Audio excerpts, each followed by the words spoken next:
Hello friends, welcome back to चलो mining mirror. इस video में मैं कुछ मैसेज देना चाहूँगा जो एग्ज़ाम इस बार दिए हैं और कल जो जिसका एग्ज़ाम होने वाला है, जैसे ब्लास्टर हो गया या फोरमैन हो गया, और जो लोग अभी लास्ट 3 एग्ज़ाम दे चुके हैं, जैसे फर्स्ट क्लास हो गया, सेकंड क्लास हो गया और माइनिंग मेट वाला हो गया। तो पिछला साल और इस साल का जो डीजीएमएस का एग्ज़ाम चल रहा है, उसके बीच में एक अंतर मेरे को देखने को मिला, इसीलिए थोड़ा सा मैं यहाँ पे डिस्कशन करने के लिए वीडियो में लेके आया हूँ। पहला चीज़ है, पिछली बार जो एग्ज़ाम हुआ था डीजीएमएस में, उसमें सेकंड क्लास मैनेजर का जो रेस्ट्रिक्टेड एग्ज़ाम जो हुआ था, उसमें मैक्सिमम क्वेश्चंस क्या था, जियोलॉजी था। हम लोग का सिलेबस में जियोलॉजी एक पार्ट है, लेकिन इसका ये मतलब नहीं है कि पूरा का पूरा जो पेपर है उसमें 80% जियोलॉजी का ही क्वेश्चन आए। तो उसके लिए पिछली बार बहुत सारा एजिटेशन हुआ था और उसमें से डीजीएमएस कुछ ग्रेस मार्क भी वहाँ पे प्रोवाइड किया था। तो ठीक है, इस बार भी हम लोग को देखने को मिल रहा है एक चीज़ सेम पैटर्न यहाँ हमको देखने को मिल रहा है, जो है अपना माइनिंग मेट का जो एग्ज़ाम हुआ। फर्स्ट क्लास सेकंड क्लास में बहुत सारे लोग इजीली उसको क्लियर भी कर चुके हैं। थोड़ा सा जैसे होता है नॉर्मली, वो एग्ज़ाम क्वेश्चन सेट अच्छा था और इजीली इजीली तो नहीं बोलेंगे, मतलब जैसे नॉर्मली एग्ज़ाम होता है उसी टाइप का 50-50%, 50 थोड़ा सा अच्छा, 50 थोड़ा सा डिफिकल्ट या टफ क्वेश्चन, जो पढ़ाई किया होगा वही सही तरह से क्लियर कर पाएगा। उस तरह का एग्ज़ाम हम लोग को फर्स्ट क्लास और सेकंड क्लास में देखने को मिला। लेकिन माइनिंग मेट में क्या हुआ, सिंपल है कि माइनिंग मेट का जो लास्ट 2 to 3 ईयर्स में जितना भी क्वेश्चन पैटर्न हम लोग को देखने को मिला था, उसी हिसाब से लोग तैयारी कर रहे थे। तो जितना उनका टाइम है सारा चीज़ उसमें लगा रहे थे, ड्यूटी के टाइम में भी पढ़ाई कर रहे थे, पीडीएफ में भी डाउनलोड करके पढ़ाई करते थे, वीडियो से स्क्रीनशॉट मार के भी पढ़ाई कर रहे थे। लेकिन मेट में ऐसा इस बार क्या हुआ कि माइनिंग मेट का जो क्वेश्चन है उसमें 10 to 20% ओनली लेजिस्लेशन और जनरल सेफ्टी के ऊपर है, जो कि नॉर्मली लेजिस्लेशन के ऊपर ही उनका क्वेश्चन होना चाहिए। ठीक है, आगे बाकी सिलेबस के हिसाब से क्वेश्चन डालना वो अच्छी बात है, कुछ कुछ डाल सकते हैं। लेकिन ऐसा क्या है कि अगर माइनिंग मशीनरी के ऊपर किसी को डालना है कि माइनिंग मशीनरी का पूरा हम लोग 80% उसमें डाल दें, ये तो मुझे मेरे समझ से बाहर है कि ये क्यों कर रहे हैं और ऐसा करना क्या सही है, वो मैं नहीं जानता। एक चीज़ है, अगर माइनिंग मशीनरी का भी क्वेश्चन कोई रेडी करता है या उसमें सेट करता है, अभी डीजीएमएस स्टैट्यूटरी प्रोविजंस में हर माइंस को लिख के दिया है कि जितना आपका पास मशीनरी है या आपके पास जितना भी रिक्वायरमेंट है उसको आप फिलअप करना जरूरी है। ओके, कि माइनिंग मेट का या फोरमैन का जो भी सुपरवाइजर पोस्ट है वो उसको वहाँ पे आपको अपॉइंटमेंट देना है। तो माइनिंग मेट जो कैलकुलेशन होता है कि जितना मशीन से उतना माइनिंग मेट का आपके पास होना चाहिए, उसके बाद जो भी स्टैट्यूटरी रिक्वायरमेंट्स है वो आपके पास होना चाहिए। तो उसके हिसाब से एक मेट का रिस्पॉन्सिबिलिटी क्या होता है, जो ड्यूटीज एंड रिस्पॉन्सिबिलिटी लिखा है माइनिंग का जो रेगुलेशन में, कि एक माइनिंग मेट एक माइनिंग फोरमैन का रिस्पॉन्सिबिलिटी क्या क्या होता है, उसमें आप पर्टिकुलर लिखा लिखा हुआ है ड्यूटीज एंड रिस्पॉन्सिबिलिटी, कि उसको ये चीज़ को देखना है, वहाँ पे फेंसिंग है उसको हर 7 दिन में देखना है, वहाँ पे कोई रूट है उसको हर 3 दिन में देखना है, यहाँ पे शिफ्ट स्टार्टिंग होने से पहले कहाँ कहाँ सेफ्टी चीज़ है उसको देखना है।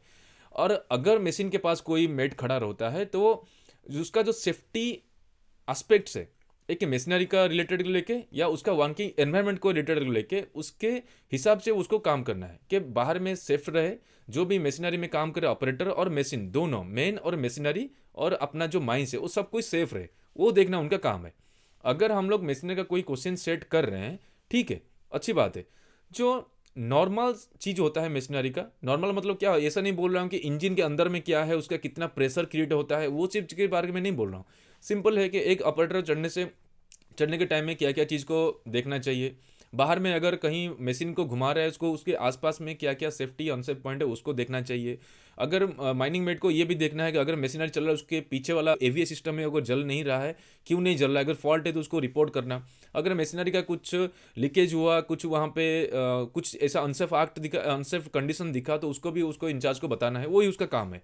अब माइनिंग मेट का एग्जाम में हम लोगों को जियोलॉजी डाल दें, जियोलॉजी का भी ये रॉक क्या है, वो रॉक क्या है, उसका स्ट्रिक क्या है, ओके, वो आज नॉलेज, आज थियोरेटिकल नॉलेज हम लोग एकेडमी के लिए उसको पूछ सकते हैं।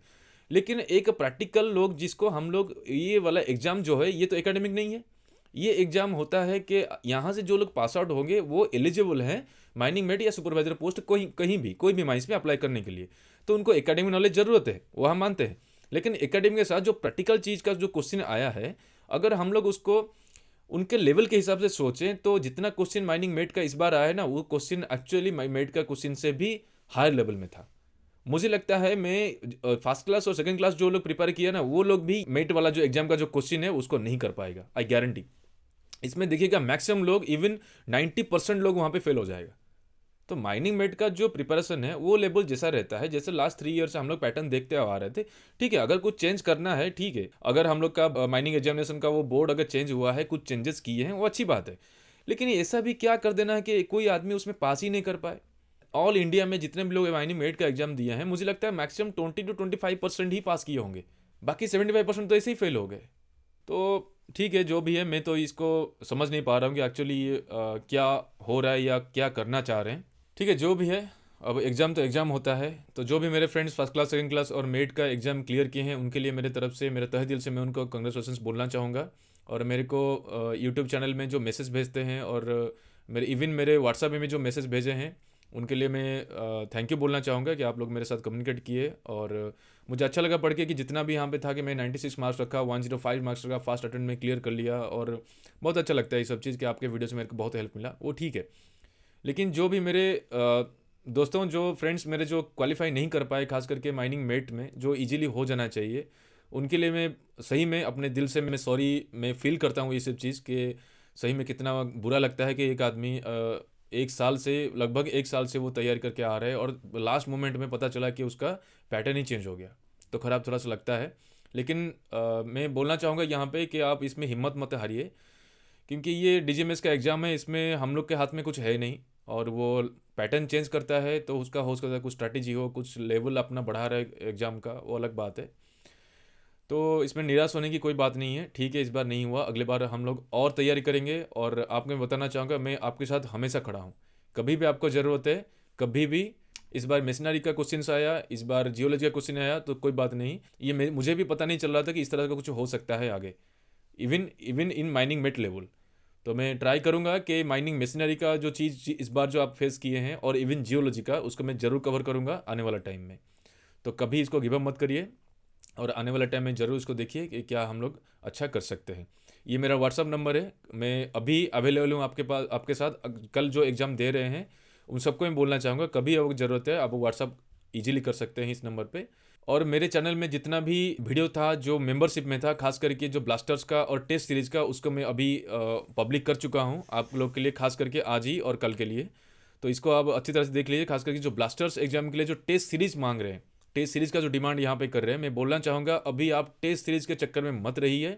डीजीएमएस का क्या पैटर्न है, उनके दिमाग में क्या चल रहा है, कुछ समझ में नहीं आ रहा है। तो आप फिलहाल क्या करिए कि जो भी क्वेश्चनरी आपको यहाँ पे मैं अपने चैनल में दिया हूँ, और आपके पास जो भी अपना खुद का कलेक्ट किया हुआ हो, उसको सबको देख के जाइए। जो भी अभी देखिए यहाँ पे दो ठो मैं दिखा दिया हूँ, एक ड्रिलिंग ब्लास्टिंग जो 1 to 100 है, और एक 50 क्वेश्चन यहाँ पे है। तो यहाँ पे 150 क्वेश्चन हो गया। उसके बाद ऊपर वाला देखिए जो एमएम 1961 का चैप्टर नंबर 15 जो एक्सप्लोसिव्स को लेके जो है, उसको एक बार जरूर देखिए कि ये तीनों वीडियो ब्लास्टर के लिए बहुत ज़्यादा ज़रूरी है। उसके बाद फोरमैन का जो है, ऑलरेडी मेरे पास 5-6 टेस्ट सीरीज है, उससे पहले जो 1 2 3 4 था, ये सब भी मैं पब्लिक अभी कर दिया हूँ आज के लिए। ठीक है, तो इसको अच्छी तरह से देखिए। आई होप कि कल का एग्ज़ाम आपका अच्छा जाए, और ऑल द बेस्ट। अगर कुछ चेंजेस होता है पैटर्न में तो घबराइए मत, जितना भी हो सकता है आप उसमें करिए, और ट्राई करिए कि ज़्यादा क्वेश्चन ना करें। अगर आपका पास का मार्क हो जाता है तो चुपचाप वहीं पे बैठ जाइए। ठीक है, तो ऑल द बेस्ट गाइस, मिलते हैं अगला वीडियो में। Thank you.